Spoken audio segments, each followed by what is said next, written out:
देवीलाल जो है ये जेल से छूट कर गया। 1900 ये बात 42-43 के आसपास की रही होगी। तो देवीलाल जी को बुलाते हैं अपने पास। ये किस्सा देवीलाल जी ने खुद मुझे बताया, जिसका तस आपके सामने रख रहा हूँ। उन्होंने कहा, तू देवीलाल है, तू बावड़ा हो रहा के, अंग्रेज तो चले जाएंगे पर राज थारे हाथ में खोना है। जो गांव के लोग हैं, किसान समूहों के लोग हैं, सत्ता उनके हाथ में है। क्योंकि पंजाब का जो कांग्रेस कमेटी का स्वरूप था, उसमें रोडे और खत्री जो वहां की अपर कास्ट थी, उसी के अध्यक्ष बनते थे। पंजाब और हरियाणा ये संयुक्त, मैं पंजाबी कहूं तो पंजाब, हरियाणा और हिमाचल प्रदेश का बड़ा हिस्सा, सिख और हिंदू जाट को भी अगर हम मिला लें तो उनकी संख्या 35% से ज्यादा थी।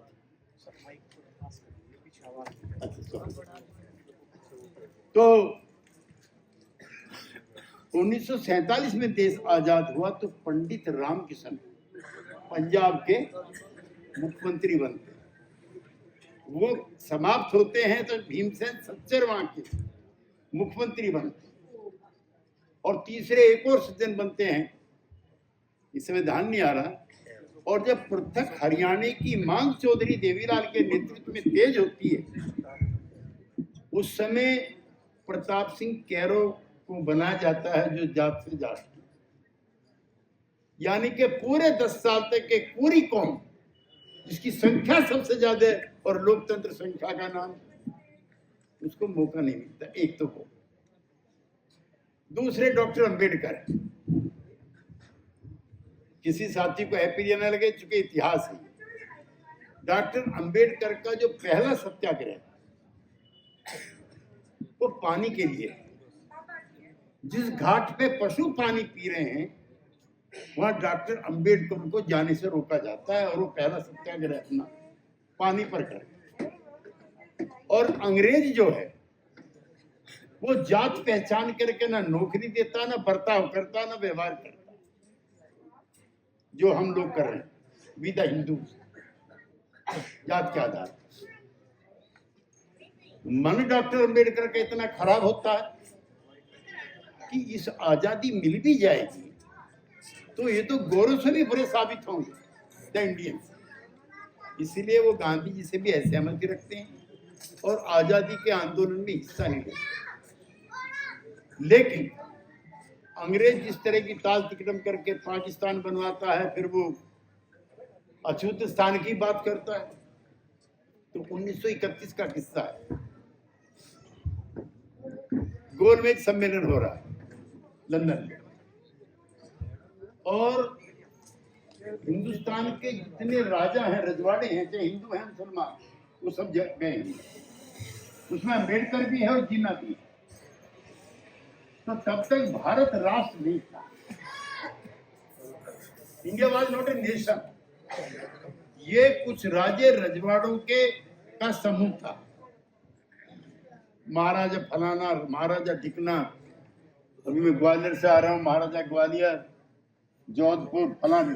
तो जितने भी राजे के सबने अपना परिचय ये नहीं कहा मैं हिंदुस्तानी, I have come here on behalf of Gwalior state, I have come here on behalf of फलानी स्टेट। फिर जिना का नंबर आता है, वो कहता है, हिंदुस्तान का नाम नहीं देता जिना, कि I am here on behalf of the Indian Muslims. सबसे बाद में अंबेडकर बोलते हैं, वो भी नाम नहीं लेते। I have come here on behalf of Indian Dalit, मैं भारत के दलितों का प्रतिनिधि बनकर के यहाँ आया। गांधी जी व्यतीत है, दुखी हैं। आखिर में गांधी कहते हैं कि मैं भारत राष्ट्र का प्रतिनिधि के रूप में यहाँ आया। तो ये शब्द जो इंडियन नेशन है, ये भी पहली बार गांधी के मुंह से निकला, और उसी के अनुयायी भीम सिंह जी थे, उसी के अनुयायी चौधरी चरण सिंह। और ये समाज में जो परिवर्तन हो रहे हैं, ये हमने अपनी आंखों से देख लिए, जयपाल सिंह जी ने अपनी आंखों से देखी।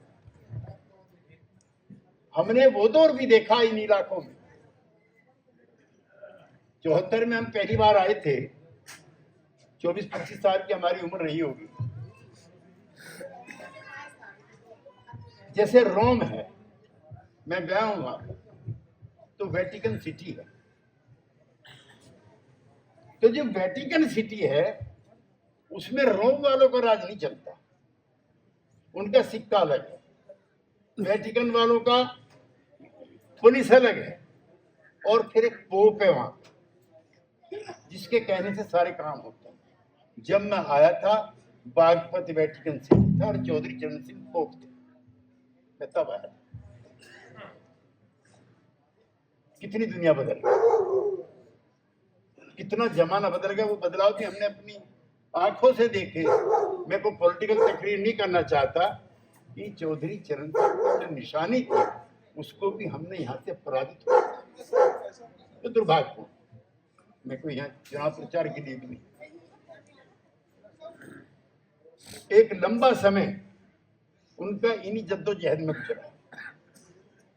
पंडित नेहरू, मुझे भी मास्को कई बार जाने का मिला है, वहां पे कलेक्टिव फार्मिंग है, यानी कि फिरोजपुर के जितने भी किसान हैं किसी की जमीन नहीं होगी, the whole land belongs to the village, और इस तरह से वो मालिकाना हक किसी का नहीं होगा। पंडित नेहरू आए वहां से, उन्होंने दो काम किए। जो पहली पंचवर्षीय योजना बनी थी उसमें जो फंड एलोकेशन था रूरल सेक्टर के लिए, गांव के लिए, खेती के लिए, किसान के लिए, वो 35%।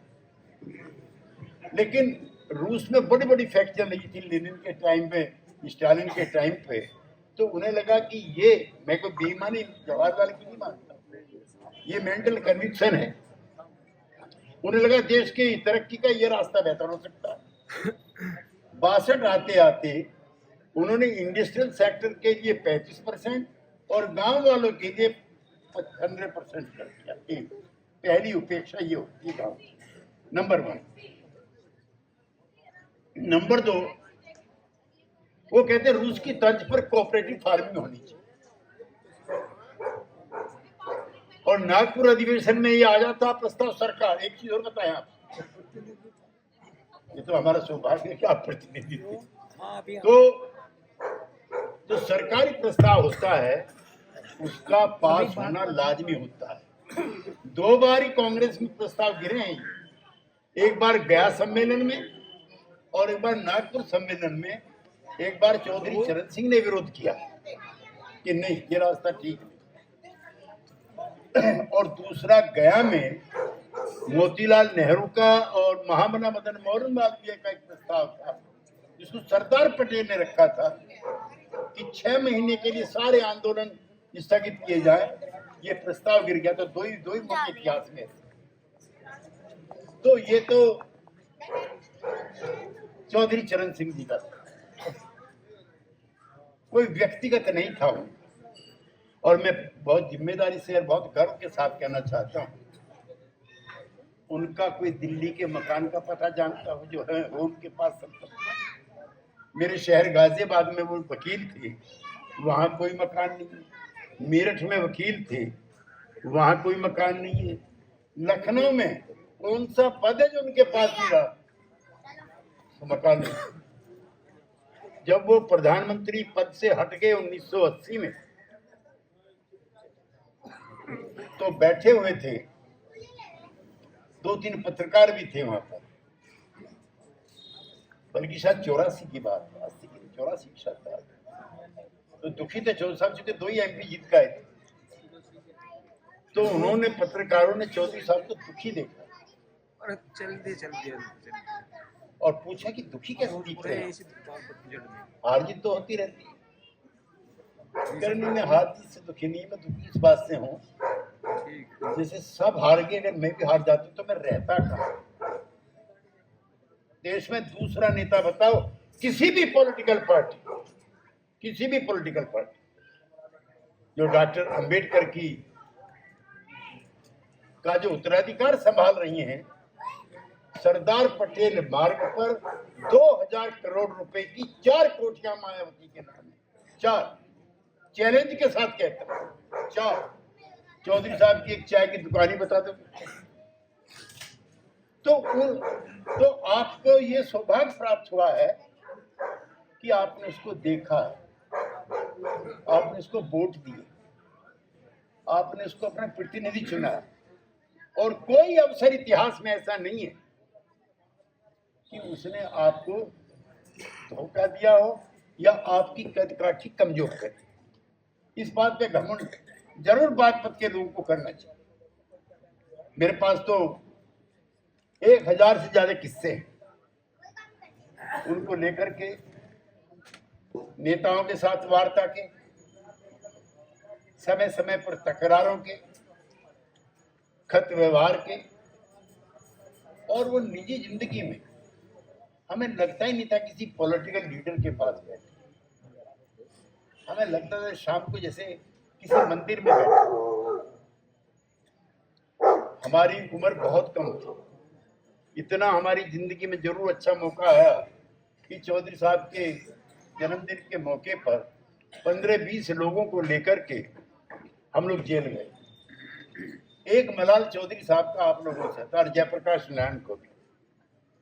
जब जयप्रकाश नारायण का आंदोलन पीक पे था और चौधरी चरण सिंह लोकदल बना चुके थे, तो दोनों को ये लगता था कि अगर हमें कुछ हुआ तो मुल्क में आग लग जाए। चौधरी साहब जिस दिन गिरफ्तार होकर के यूपी सदन से जा रहे हैं, वो भी अकेले थे। और जयप्रकाश नारायण को जब गिरफ्तार करके गांधी शांति प्रतिष्ठान से लाया गया, तो ये कोई मामूली अफसोस की बात नहीं। हम जेल में लंबे समय तक रहे, मैं कोई नशब देने के लिए नहीं आया।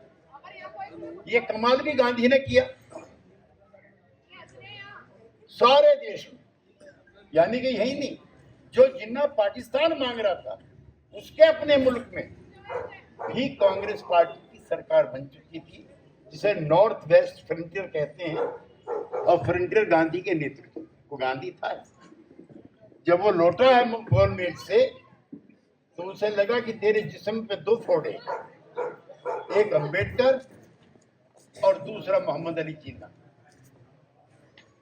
अच्छे संभ्रांत परिवार के होते हुए भी गांधी जी कपड़े उतार देते हैं, लंगोट धारण कर लेते हैं, जो किसी शूद्र के जिस्म पर होता, और हिंदू मुस्लिम एकता के प्रयास करते हैं। उन्हें अंबेडकर से भी लड़ना है और उनको जिन्ना से भी लड़ना है और जीतना है। मैंने अभी कहीं लिखा है, ताजा कई मित्रों के फोन आए थे, 15 अगस्त 1947 को जब देश आजाद होता है, तो इस्लाम के मानने वाले ज्यादा लोग गांधी पे यकीन करते हैं, ना कि जिन्ना पे। 1947 में जिन्ना नहीं जीता था, महात्मा गांधी की जीत। जो वर्तमान हालात है उस पर मैं नहीं कहना चाहता, एक चीज जरूर कहना चाहता।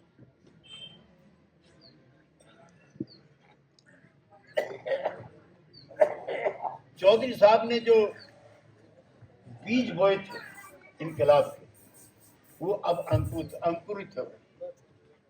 उसमें चौधरी देवीलाल पैदा हुए, उसमें प्रकाश सिंह बादल पैदा हुए, उसमें मुझे एक बार उनके साथ अहमदनगर जाने का मौका मिला, जहां प्याज का आंदोलन चलता है। शरद पवार उनको ले गए थे, शरद जोशी उनको ले गए थे, और समूचे देश में जो किसान पहचान है वो उसके प्रतीक बन गए। तो ये जो मिनिमम सपोर्ट प्राइस है, चौधरी साहब आखिर के दिनों में इसके भी पक्ष में नहीं कि भाई ये क्या बवाल है, मिनिमम क्यों हो।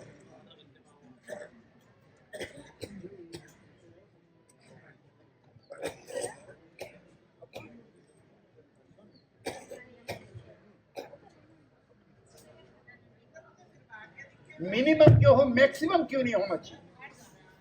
और आपकी जानकारी के लिए, इससे ज्यादा आप लोग कुछ नहीं कर सकते थे जो आपने किया। जिस दिन देश आजाद हुआ है, गेहूं बाहर से आता था, चावल बाहर से आती थी, चीनी बाहर से आती थी, और बंदरगाह पे निगाह लगी रहती थी कि जहाज लेट ना हो जाए।